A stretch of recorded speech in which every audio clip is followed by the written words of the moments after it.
What happened to Tokyo Ghoul? This is a pretty broad question since if you're a fan of the series, this could mean a variety of different things. The main thing that we're going to be talking about today is the production of the Tokyo Ghoul anime by Studio Pierrot, and maybe we can find out what happened to Tokyo Ghoul.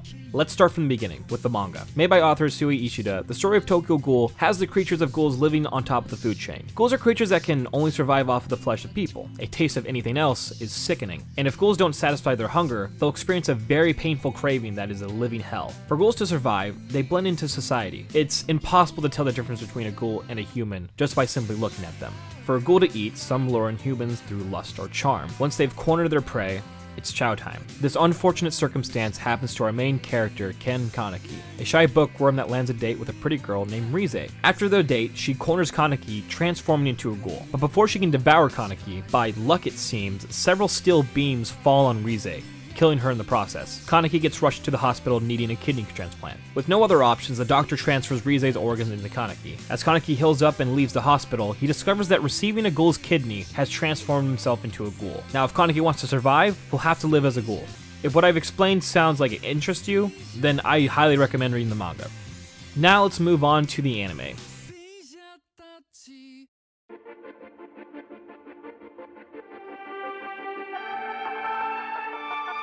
And let me just say this. I know there's a lot of people that hate on Season 2 of Tokyo Ghoul's anime and defend Season 1, but I'm just going to say this here. They both suck. Now I want you to understand, I used to really like Tokyo Ghoul, the anime that is, back when I was in high school. I think I remember even thinking Season 2 wasn't that bad, but just like Tsukiyama, my tastes have evolved, and watching the series again, wow, yeah, it's not very good. But why? Well, let's start with the first episode. As you can see here, wait, why can't we see anything? Oh, that's right. Censorship. Since Tokyo Ghoul is a gory series, the network had to censor several scenes for broadcast. This had nothing to do with the production of the anime. This is just Japan's strict laws when it comes to mature content. Once you go through some comparisons of the censored and uncensored version of scenes, it's confusing on why the network felt that they had to censor like this. Most censored scenes were covered with a black tint, but at times there was so much gore being displayed that if they did a black tint, it would literally cover up the whole scene. So instead, they inverted the colors, which I'll actually admit kinda adds a little bit of a little artistic flair. The reason this sucks is that when Tokyo Ghoul first aired, the rest of the world got the broadcast version, so everyone was watching a censored version of the anime. We're gonna move on and continue with the uncensored version. The first episode is actually really good. There's a formula to episode 1. It has a quick pace and that doesn't leave any breathing room for the viewer. The animation is solid, and there's some cool tricks being used with the lighting. It works wonderfully. Episode 1 adapts a little over half of the first manga, minus a few interactions. As we move on to episode 2, the viewer starts to realize, oh, we're keeping this pace. Animation also starts to dwindle. It stops being consistent, as well as the characters getting stiffer and the majority of scenes looking flat. I said before that people that didn't like Season 2 defend Season 1. A major defending point I've seen by these people is that Season 1 had good animation. To that, I show you these clips.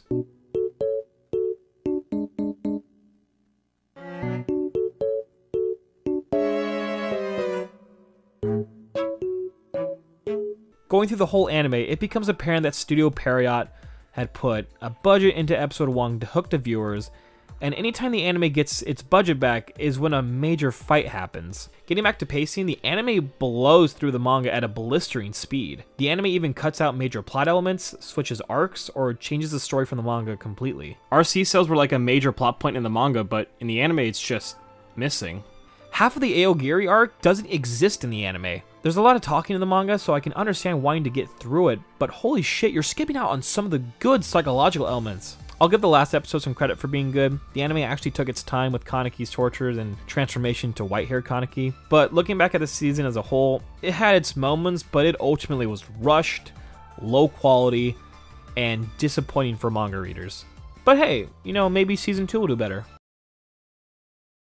No. The production of Tokyo Ghoul only gets worse once we get to Season 2.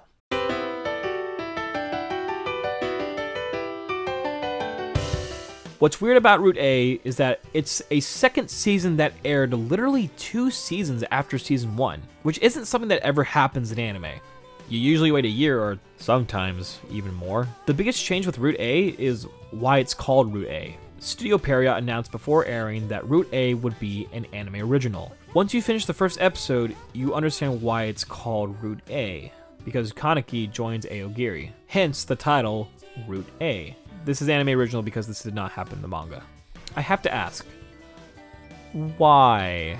Apparently, Route A follows the first original draft that Ishida had for the Tokyo Ghoul story. I don't know if he's to blame at the creative choices, because apparently Ishida gave Studio Pierrot a storyboard for where he wanted season 2 to go, but Route A just didn't follow them? From what I've heard, according to the storyboards, there was some interesting direction the story was going to go in, like Kaneki being forced by Tatara to eat a person, Yomo and Toka discovering Rize in RC tanks in her starved state, which would have showed that Rize is still alive. This could have been interesting if done right, but instead we have Kaneki join Aogiri because he wants to protect his friends? What the fuck?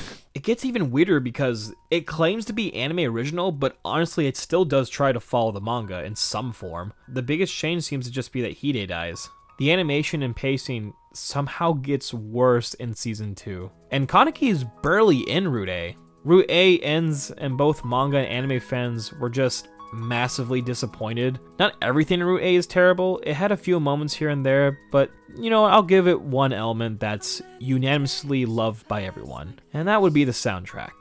The music you've been hearing throughout this video is from the Tokyo Ghoul OST. Both openings and endings of the anime are also really good, with the first opening, Unravel, being a personal favorite for many. If you wanted to watch the anime so you could watch Tokyo Ghoul Re, don't even bother with Route A. You want to know why? Because Route A is no longer canon. Really? Amazing. Truly amazing. I'm not even kidding. That made my day right there. And I'd be willing to bet it made yours too. Yep, that's right. Studio Pierrot made Route A not canon. Tokyo Ghoul Re was announced to get an anime adaptation a while back, with the whole fandom groaning when they saw that Studio Pierrot was still producing it. I was surprised. I thought season 3, or I guess I shouldn't call it that. I really didn't think Tokyo Ghoul Re was going to get an anime, since Route A ended like 3 years ago, and now Tokyo Ghoul Re is here. And the first episode was okay. Tokyo Ghoul Re has a new director, and I'm positive that the rushed pacing from the last 2 previous seasons are because of the higher-ups at Studio Pierrot. Because episode 1 of Tokyo Ghoul Re also blasts through the chapters just like the previous seasons. And then it finally hit me. Studio Pierrot tried making a seinen manga into a shonen anime. A seinen usually refers to manga that is aiming at a demographic of young adults, just as shonen manga aims at the demographic of boys to young teens. You can tell the difference between the genres with the apparent excessive gore and dialogue in Tokyo Ghoul, as well as having Kaneki being in college, while shonens tend to show their characters fighting a lot more and having their characters set in high school. If you didn't know, Studio Pierrot made Bleach, Naruto, and are currently working on Black Clover and Boruto. Everybody knows these animes. They're the definition of shonen. Of course, Studio Pierrot has worked on other animes before, but their big hits have always been Naruto and Bleach. I can't say this with 100% certainty, but I feel like they looked at Tokyo Ghoul and they saw the potential of making Tokyo Ghoul into another one of their flag shonen ships, just with more blood. The director of the first 2 seasons, Shuei Morita, has even said that they had to rush production and that he couldn't do certain things because of the higher-ups at Studio Pierrot. They probably looked at the manga, saw that there was a lot of dialogue, and told the director, hey, skip over all this shit and get to the fighty bits. It would explain why there's a noticeable difference in quality when it comes to the fights. The anime production did work with Ishida, and it's been said that Ishida wanted season 1 of Tokyo Ghoul to focus on black hair Kaneki and season 2 to focus on white hair Kaneki, so it might be possible that Ishida nudged Studio Pierrot to condense 66 chapters of his manga into 12 episodes, but honestly, I don't know if that was Ishida's creative choice. But whoever it was, his or Studio Pierrot, it sure as hell was an awful one. For comparison, Attack on Titan Season 1 was 24 episodes and only adapted 30 chapters. That's kind of insane. I also find it ironic that Studio Pierrot is having the opposite pacing issue with Black Clover. Everyone's complaining how Black Clover is like super slowly adapting the manga. Like apparently episode 1 was like half a chapter, while Tokyo Ghoul was like half a volume. Like what the fuck? So what now? Well, if you're a fan of the anime, then you're probably going to continue with Tokyo Ghoul Re and you'll probably enjoy it. I've already seen several people say that they thought episode 1 was good, with them claiming it had better animation, and they're looking forward for the rest of the series. And honestly, yeah, I'll probably continue watching Tokyo Ghoul Re as well. But not because I think it will be good, but because even though, to me, it's clearly obvious that the animation is still stiff, I want to see these characters animated. I want to hear the good soundtrack. I can only hope that one day, several years down the line, that some other studio will get the rights to Tokyo Ghoul and do it justice.